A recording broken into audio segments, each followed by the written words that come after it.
अयोध्या कांड षष्ठ सर्ग वाल्मिकी भेट मुक्त भावानुवाद। महादेवजी म्हणाले, हे पार्वती, निद्रितावस्थेमधील श्रीरामांना अवलोकून गुहाचे डोळे अश्रूंनी भरून आले।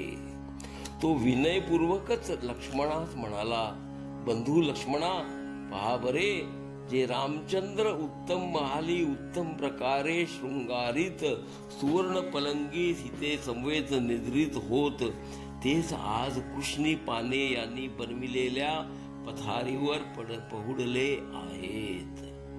ब्रह्मदेवांनी श्रीरामांच्या दुःखाचे कारण कैकईस बनवले आणि या कैकईने त्या मंथरेच्या बुद्धीवर विसंबूनच हे पाप कर्म केले।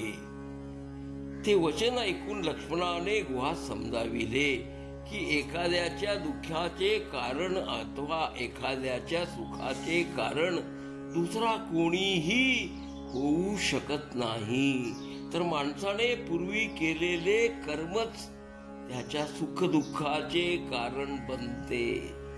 माणसाला सुख आणि दुःख देणारा अन्य कोणीही नाही, दुसरा कोणी ते देईल हे समजणे चूकच की आहे। मी करतो हा माणसाचा फुकटचा अभिमान आहे, कारण की मनुष्य हा तर कर्माच्या दोरीने बांधलेला असतो। स्वतःच नाना प्रकारची कर्मे करणारा माणूस हा तर आपल्या भावनेप्रमाणे सुहृद, मित्र, शत्रू, उदासीन, द्वेष्य, मध्यस्थ, बांधव इत्यादी वेगवेगळ्या कल्पना रचित असतो। स्वतःच्या प्रारब्धानुसार माणसाने जे जे सुख अथवा दुःख जसे प्राप्त होईल ते स्वस्थ मनाने भोगावे।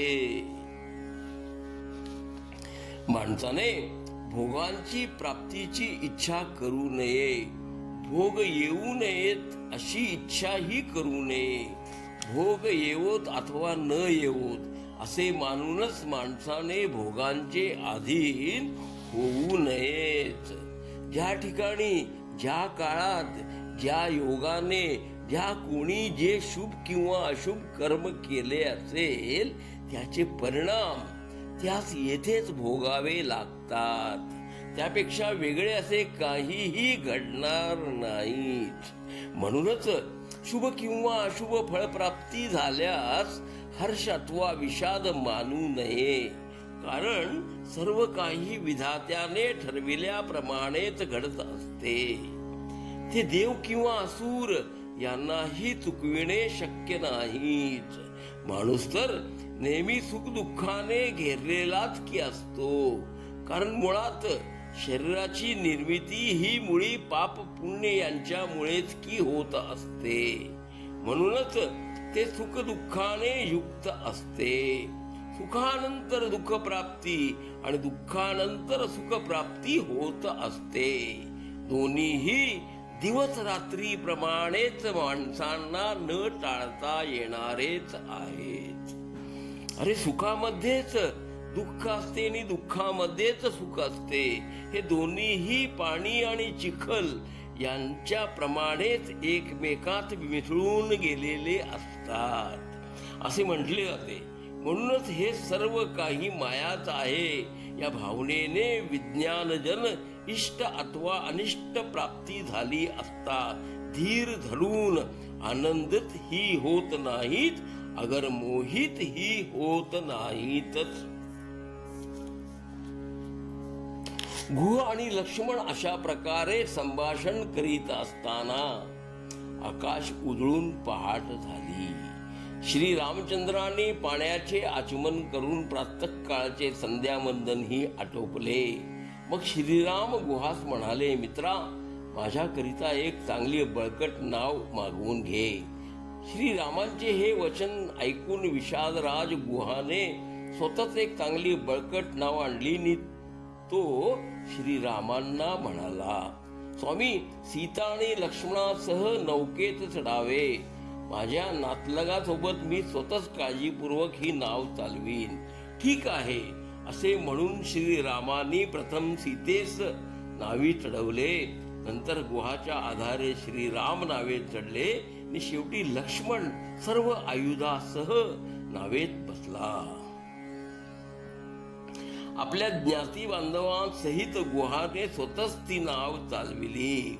नाव गंगेच्या मध्यभागी पोहोचताच सीता गंगे मातेची प्रार्थना करू लागली. हे देवी गंगे, तुला नमस्कार असो. वनवासातून परत आल्यावर राम आणि लक्ष्मणासह मी तुझी पूजा करेन. त्यानंतर ते सावकाशपणेच गंगा नदी पार करून पलीकडेच्या तीरी पोहोचले.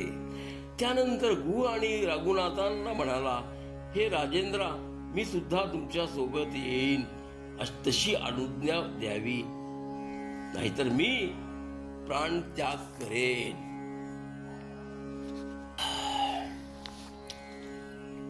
निषादराज गुहाचे निर्धारयुक्त वचन ऐकून श्री रामचंद्र त्यास सांगू लागले, दंडकारण्यात 14 वर्षे राहिल्यावर मी पुन्हा येथे परत येईन.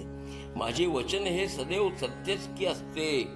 असे बोलून त्यास आलिंगन देऊन श्रीरामांनी त्यास परत जाण्यास सांगितले. तेव्हा तो नाईलाजानेच मोठ्या कष्टपूर्वक परत गेला. त्यानंतर जानकी आणि लक्ष्मण यांच्यासह श्री रामचंद्र भरद्वाज मुनींच्या आश्रमस्थानी बाहेरच उभे राहिले. तेथील एका बटूस म्हणाले की सीता लक्ष्मणासह दशरथपुत्र राम आश्रमाबाहेर उभे आहेत, असे मुनिवरांना सांगावे. रघुनाथाचे वचन ऐकून बटू त्वरित मुनींजवळ जाऊन लोटांगण घालून म्हणाला,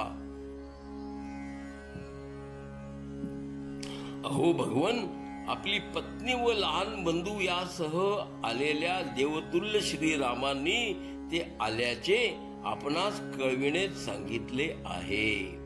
ते वचने ऐकून मुनीश्वर त्वरित उठून अर्धे व पादोदकासहित श्रीरामांच्या जवळ आले. त्यांनी श्रीराम लक्ष्मण यांची यथावत विधीनुसार पूजन करून त्यांनी आपली पर्णशाळा रामांनी चरण धुळीने पवित्र करावी असे आग्रहपूर्वक सांगितले. आणि सीतेसह त्या दोघा रघुकुमारांना आपल्या कुटीत आणले. त्यांची भक्तिपूर्वक पुन्हा पूजा करून त्यांचा उत्तम प्रकारे आदर सत्कार केला.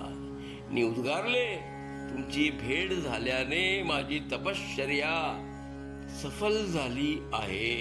हे रघुनंदना, तुमचे भूत व भविष्यकालीन सर्व वृत्तांत मी जाणतो. मी आपण साक्षात परमात्मा असून मायेनेच मनुष्य रूप धारण केल्याचेही मी जाणतो.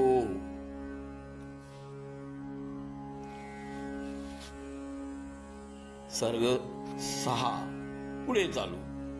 या श्रवणा आनंद. हरिओम तत्सत.